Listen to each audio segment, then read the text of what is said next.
Welcome to Satsang.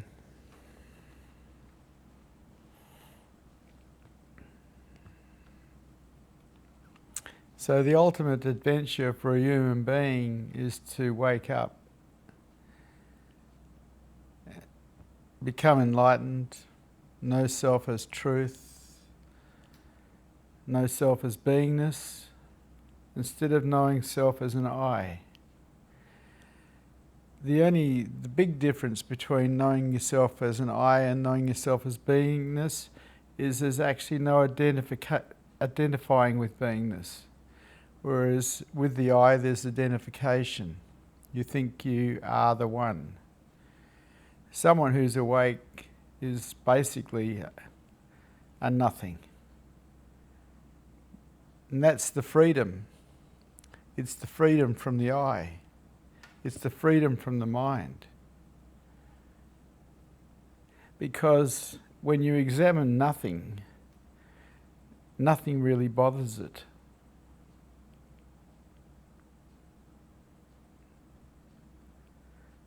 It's free.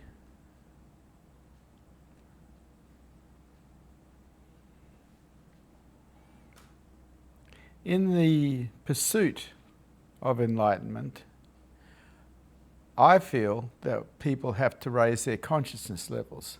I don't think you can go straight from lower consciousness to super consciousness or enlightenment. I don't think that's possible.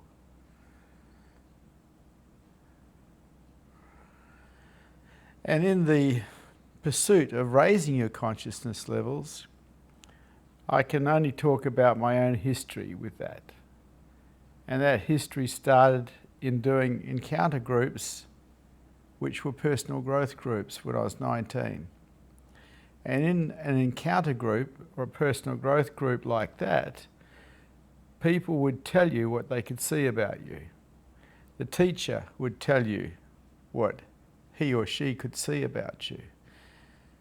And for me, it didn't matter if they were 90% wrong. I was interested in the 10% where they were right. Because I wanted to know about me. I wanted to see what was in my way. I was a seeker.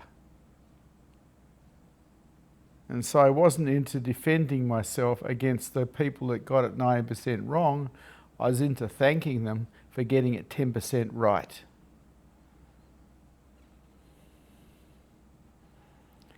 And this is the correct attitude to have, because that's one source of information that can tell you about how your own mind is working.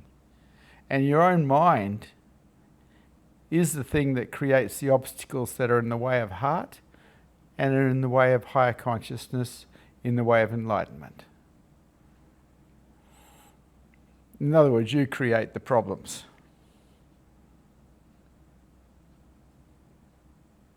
The other way is to develop a silent witness that watches the mind without judgment. And I fortunately developed that when I was 14 years old. Something that just witnessed my mind without judgment. What I've noticed about most people is they analyze the mind. Analyzing the mind is dreaming. And the mind doesn't show itself to you properly when you're analysing it, because the mind is a bullshitter. It tells itself lies to support its beliefs. When you're witnessing the mind from a non-judgmental place, you can later go back and examine that witnessing and see the truth, if you've developed internal integrity. And that's a big if. You have to be ruthlessly honest with yourself to play this game. If you let yourself get away with bullshitting yourself, it doesn't work for you. You can bullshit the world till the cows come home, that's okay, but you can't bullshit yourself. You've got to be straight with you, always. Ruthlessly honest, I call it.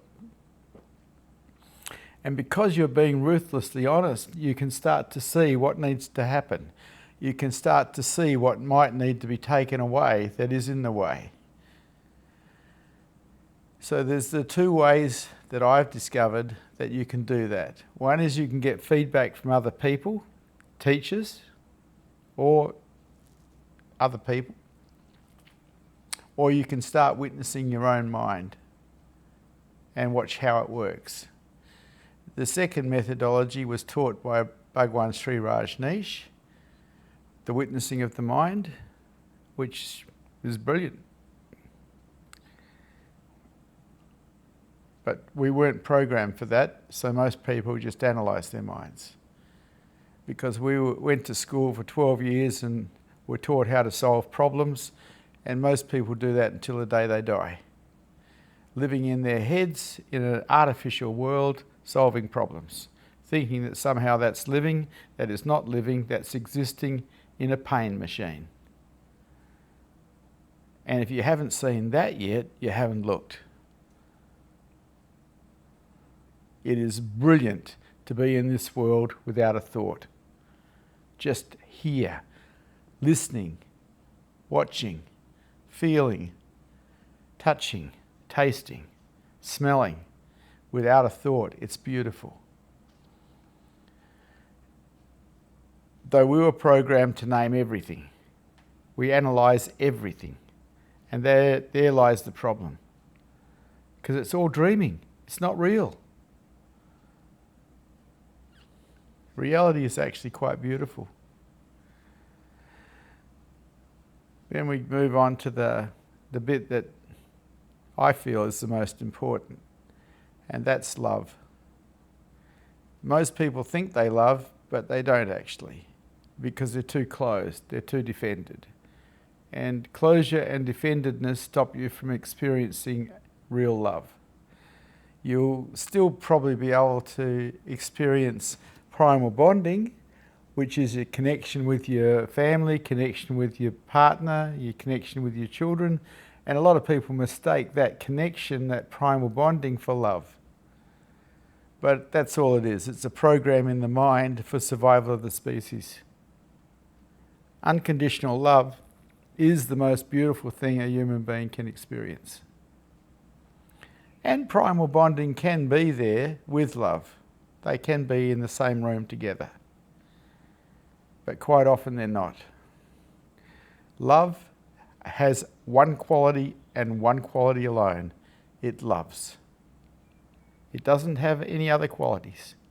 It doesn't talk to you. Some people think they can talk to their hearts. That's the mind bullshitting you that it's the heart. Love has one quality. It loves. It doesn't have any other qualities. It doesn't get jealous. It doesn't get possessive. That's the mind. That's primal programming.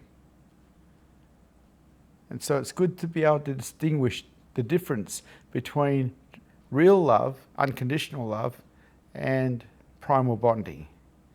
Because unconditional love is the only thing that's valuable here, in my opinion. And at the age of 33, I experienced it and realised I'd been bankrupt for 33 years. Even though I'd been extremely successful in the business world, I realised I'd been bankrupt because I didn't have any unconditional love. I was too closed, too defended, and I'd cut myself off from it. And that's why I gave my companies to my staff, took off my shoes and walked around Australia barefoot for 4 years in search of my heart, in search of the only thing that is valuable here. And so I teach heart as a way of life.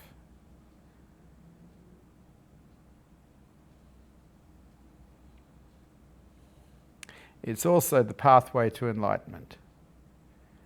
Because the same obstacles that are in the way of you perceiving love are the same obstacles that are in the way of enlightenment. And it's up to you.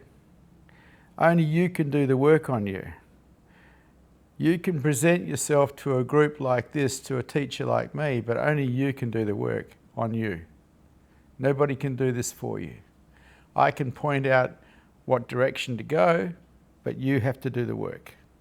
You're the one who has to dismantle you, reverse engineer you, undo you. I can't do it for you. If I could, I would. I undid myself. I reverse engineered my mind, so now my mind stays silent. It doesn't talk to itself even.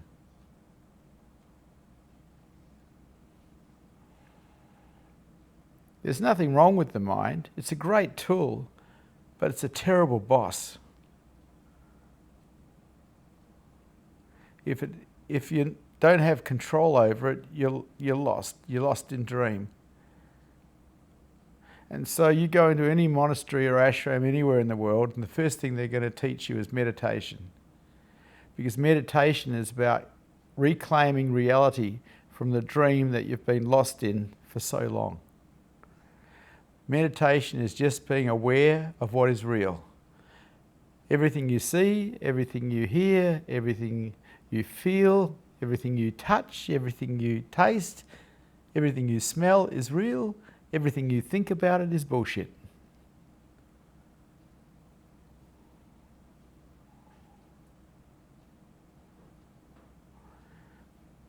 How free do you want to be? That's a question you've got to ask yourself, because to get free takes a certain amount of effort. Any teacher that tells you it's easy is a liar. And more than likely they've got their hand in your back pocket on your wallet. It is hard to raise your consciousness levels. It's easy to stay in lower consciousness because that's just default patterning that you picked up through your childhood. To raise your consciousness levels is a whole nother game. And it's the best game in town. There is no better game. But it does take your effort.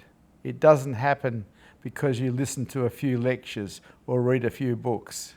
The collection of knowledge is actually a booby prize. What works is practice. And that's up to you, because no one can practice for you.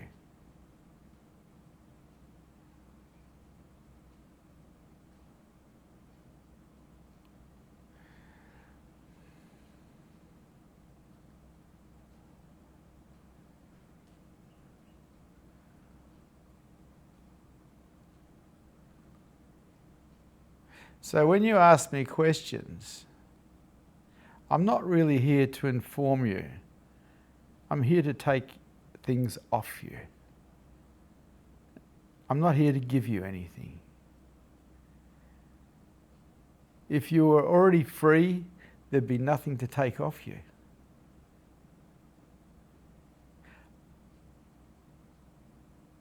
You can't hang on to anything and play this game at a high level.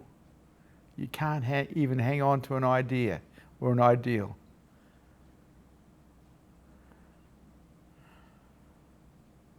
How free do you want to be? That's a very good question. How free do you want to be, and what are you willing to pay for it? And we're not talking money, we're talking in effort, your effort.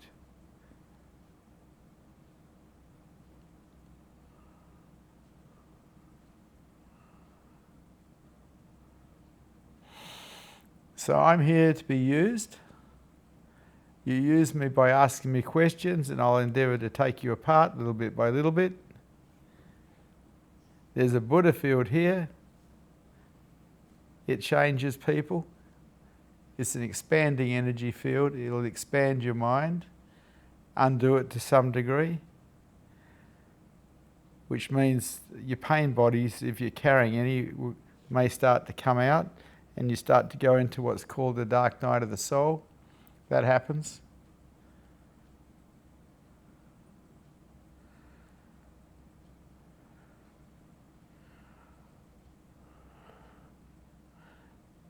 What works is acceptance.